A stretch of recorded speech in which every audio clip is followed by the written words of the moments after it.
A record number of Koreans took part in early voting over the weekend for the presidential election coming up this Wednesday. But the National Election Commission is under fire for what critics say was a mishandling of ballots cast by people in self-isolation because of COVID-19. The NEC has apologized again and held an emergency meeting this morning to prevent this from happening on Election Day. Yeon-seung reports.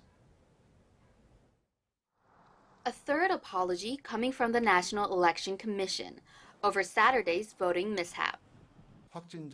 We deeply apologize for causing confusion and discomfort to many people with the voting process for COVID-19 patients.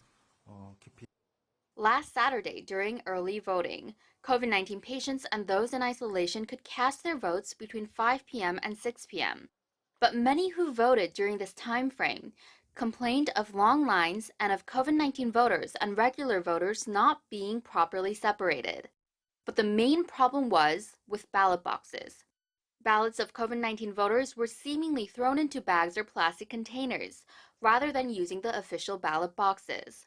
Although it had been NEC's intention to separate the ballots of the infected and regular voters to prevent any health risks, this setup led some to doubt whether the voting had been properly managed.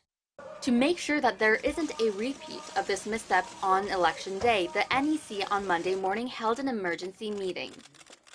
On Election Day, polling stations will once again open for COVID-19 patients and those in isolation from 6 p.m. to 7:30 p.m. after voting wraps up for regular voters.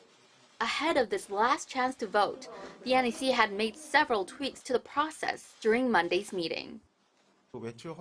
Last time, those with COVID-19 and those in isolation could go out after 5 p.m., but to prevent long waits, the allowed time that they can go out will be from after 5:30 p.m. The NEC is also increasing the number of booths so that the lines move along quicker. They will also make sure that voters with COVID-19 are clearly separated from other voters. And this time, there won't be a separate polling booth or ballot box for those who are COVID-19 infected or are self-isolating. All the votes are going straight into the official ballot box in order to ease any concerns among voters. Yeon-seung, Arirang News.